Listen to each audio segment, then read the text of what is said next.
I'm Tadleen Dafferlin, and here's a Sun TV News Alert. The prosecutor in the Cortez Simmons murder case said he will be able to prove that Simmons murdered Keziah Burke on April 13, 2013, although there will be no witnesses in the trial who will say they recognized Simmons as the gunman.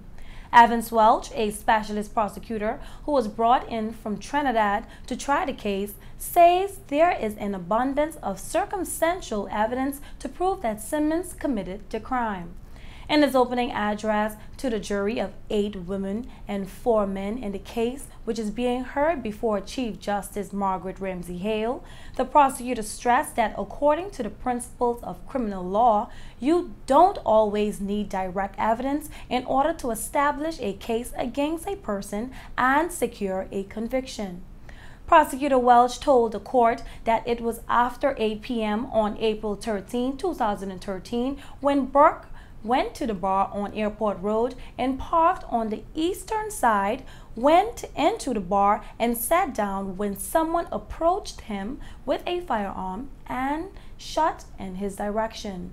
He said Burke got up from where he was sitting and retreated, but the person followed him and continued firing shots.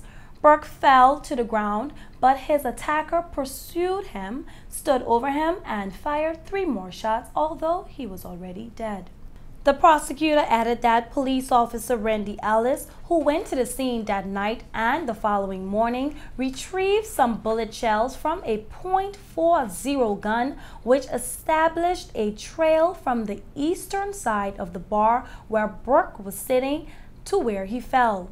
He said those bullet shells were sent off to the USA for analysis by a ballistic expert. Welch said there was another incident of great significance to when Keziah Burke died. That was on March 17, 2013 at the Digicel Cinemas, when there was a shooting incident during which one of the guns used was also a .40 firearm. The prosecutor said he will produce video footage of the incident at Digicel Cinemas. He noted that there was a significant finding made by the American ballistics expert who said it was the same gun which fired the .40 bullets during the incident at the Digicel Cinemas that was used in the Keziah Burke murder. The prosecutor also said that of significant circumstantial significance, he will be calling a witness who fired the weapon at the scene of the incident at the Digicel Cinemas and who will explain the circumstances of that shooting. Welch told the jury that the person will give evidence saying that he knew Cortez Simmons and that he was on the scene that night at the Digicel Cinemas and that the firearm in question was in Cortez's possession and that he, the witness, took the firearm from him and discharged it and returned it to Simmons. The witness, whose name the prosecutor did not disclose, then left the cinema with Cortez, who had the firearm in his possession.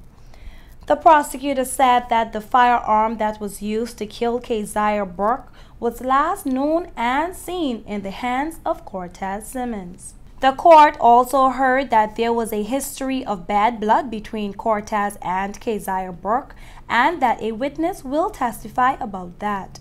According to the prosecutor, immediately after the last shot was heard on April 13, 2013, witnesses observed a white Tacoma truck leaving from the entrance of the gas station on the airport road. He said a witness will testify that he identified and recognized the truck driven by Cortez Simmons, although he could not see inside the truck. He said the white truck left the gas station and drove along Airport Road with its lights off past Max Mini Mart. When the truck got to the Q-Town Road, the lights were turned on. All of this was captured on closed-circuit television cameras from Max Mini Mart. The prosecutor said police officers will give evidence saying that later that night they went to Cortez Simmons' house behind Glass Shack and the truck was not seen there. The following morning, the police officers returned and they arrested Simmons. He added that on the night of the killing, Cortez drove the truck to the Discovery Bay area with someone else and spend the night there until the following morning. The trial, which is taking place in the new courtroom in the former Myrtle Rigby Clinic, is expected to last about 2 weeks. Simmons is being represented by British attorneys Roy Leicester and Laura Ann Power, while the prosecutor Welch is being assisted by Clement Joseph from the DPP's office.